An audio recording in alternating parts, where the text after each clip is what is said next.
We are excited to present our paper, Who Audits the Auditors? Recommendations from a Field Scan of the Algorithmic Auditing Ecosystem to the FAcct 2022 conference. The published co-authors of this work are Sasha Costanza-Chak, Deb Raji, and Dr. Joy Bulamwini of the Algorithmic Justice League. We'd like to thank the many research collaborators and participants who made this project possible. Over the course of this presentation, we'll talk about algorithmic auditing, which we will refer to as AI auditing for short, what it is and why it matters. We'll share the methods we used to conduct the first comprehensive field scan of the AI auditing ecosystem, outline our key findings, including emerging best practices and common barriers for AI auditors, and we'll close with a set of policy recommendations to improve the quality and impact of AI auditing. First, it's important to understand what AI auditing is and why it matters. Algorithmic decision systems can propagate intersecting forms of discrimination and cause real-world harm. For example, such systems have been used to wrongfully deny welfare benefits, kidney transplants, and mortgages to individuals of color as compared to their white counterparts, and have contributed to wrongful arrests due to biases in facial recognition technologies, among many other documented instances of harm. Many have called for audits as one potential method to improve algorithmic accountability. What is AI auditing? We use the term AI auditing here to refer to a process through which an automated decision system or algorithmic product, tool, or platform is evaluated. In theory, AI auditing can help identify whether systems meet expectations in areas such as regulatory compliance, transparency, bias and harm, energy use, labor practices, data consent, and more. However, without widely used standards, regulatory guidance, or shared understanding of audit practices, claims that an AI system has been audited are difficult to verify. What does the AI auditing ecosystem look like? Well, first-party audits, conducted by internal teams, are now common at large tech companies, such as Facebook's responsible AI team or Twitter's Meta team. In theory, first-party auditors have high levels of access to the systems they assess and are well-positioned to ensure that problems they encounter are addressed. However, first-party audit results are rarely disclosed to the public, and there's little transparency about whether or not their recommendations are ever implemented.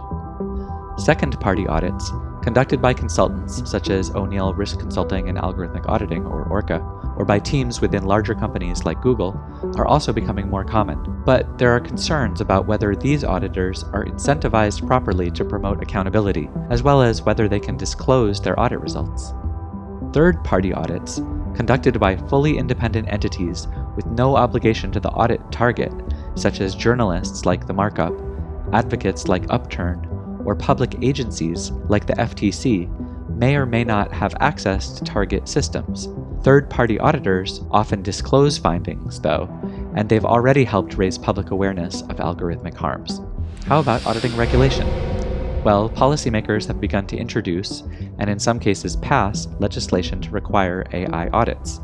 For example, New York City now requires mandatory third-party audits of AI hiring systems. Overall, however, there are few widely adopted laws or standards for conducting AI audits. Next, we'll summarize our methods and limitations. We interviewed and surveyed industry leaders to address 5 key research questions.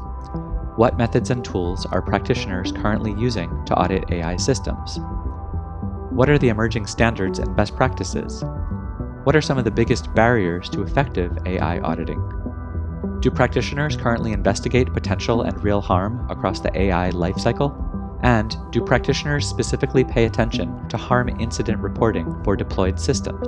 To address our questions, we conducted a field scan that yielded a list of 438 individuals from 189 organizations that we identified as involved to some degree in AI auditing. This list included first, second, and third-party auditors, as well as members of civil society organizations, academic researchers, and regulators involved with AI audit policies. From this list, we identified 10 leaders in the field for semi-structured interviews.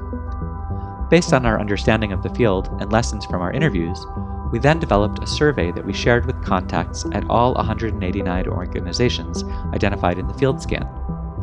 Overall, we received 152 individual survey responses.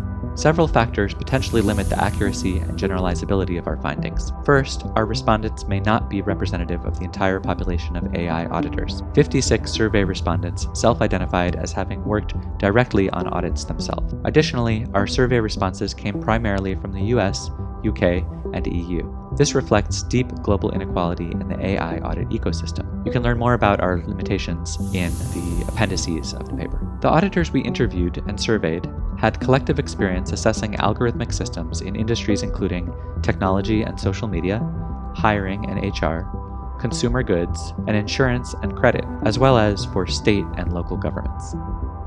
So, what did we find?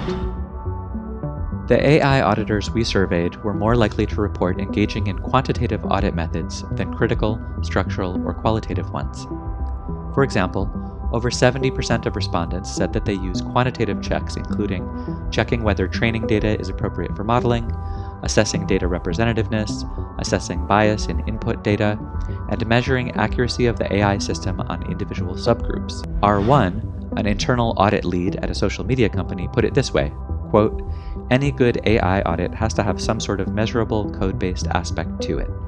Less than 40% of respondents said they engage in more qualitative or structural checks, such as assessing the robustness of the AI system to adversarial use, training auditees' employees on identifying biases and harm, examining team diversity, or assessing whistleblower protection mechanisms.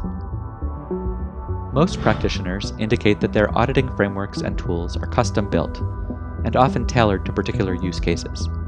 Just 7% say their audit process uses a standardized framework and set of tools.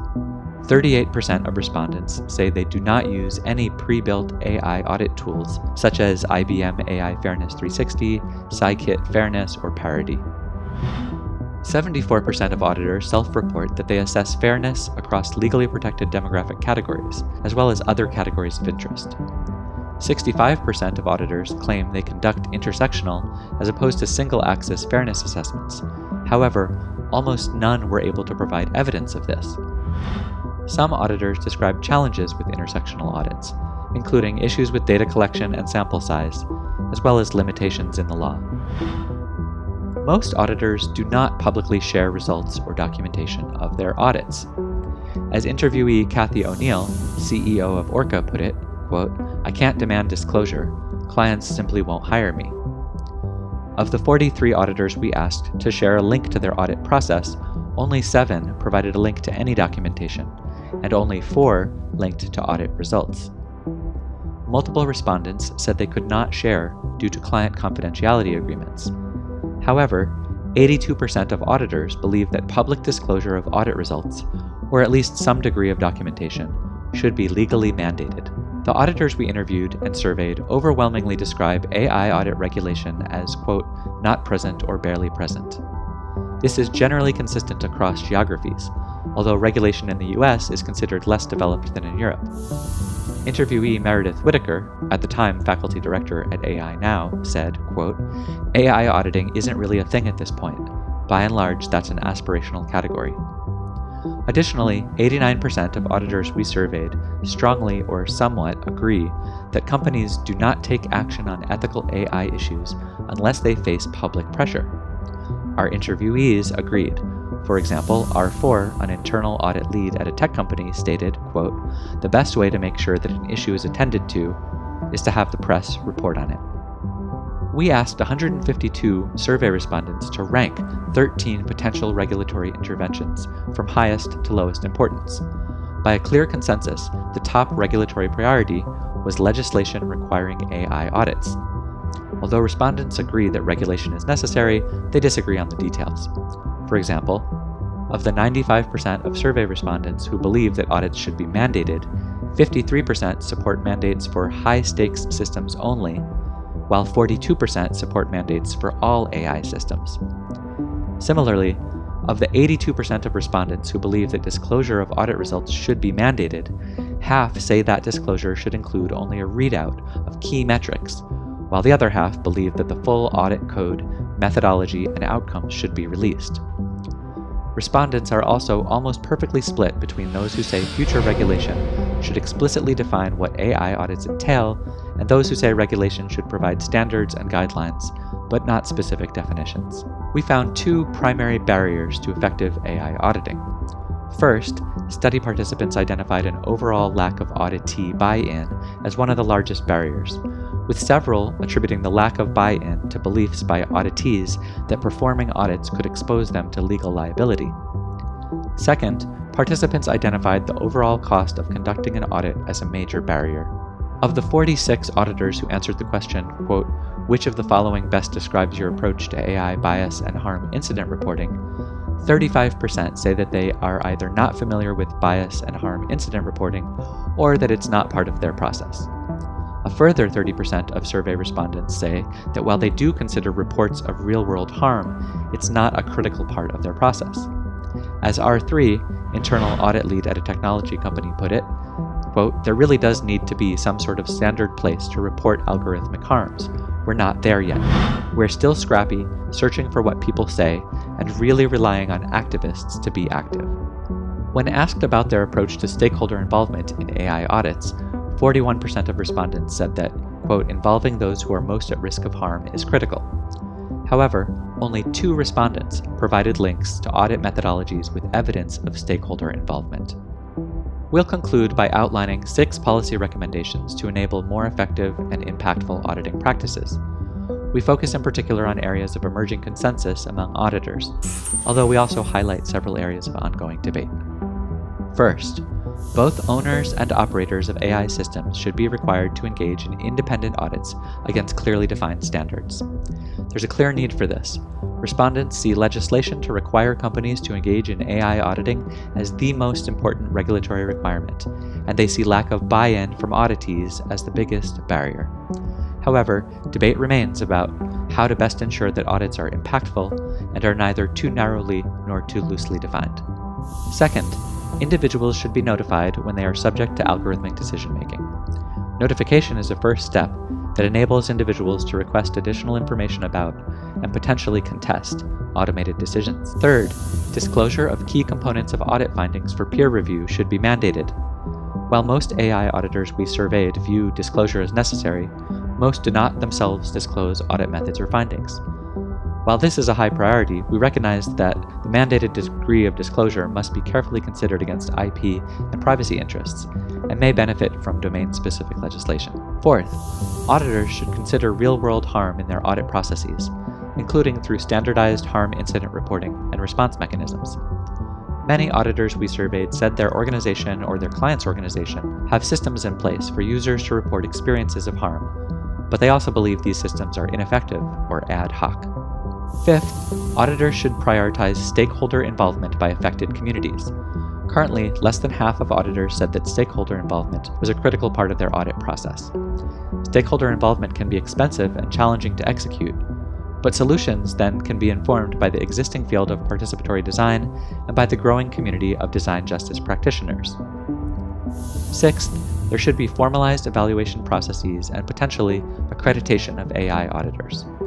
Of the auditors we surveyed, formal accreditation was not particularly popular. Many had concerns that accreditation would become a rubber stamp process that could lock out independent researchers, civil society organizations, investigative journalists, and community advocacy organizations. But simultaneously, some auditors expressed concerns that AI auditing is not rigorous enough. Accreditation of AI auditing could be organized by a professional organization, a public agency, and/or international or local standard-setting and accreditation bodies. Ultimately, we hope that emerging regulatory regimes will take our findings about the expressed desires of AI auditors into account, but most crucially, that the focus will be on the needs of the excoded, those individuals and communities that risk present and future harm from the use of algorithmic tools, products, and systems. Thank you. We invite you to read the full paper at auditors.ajl.org.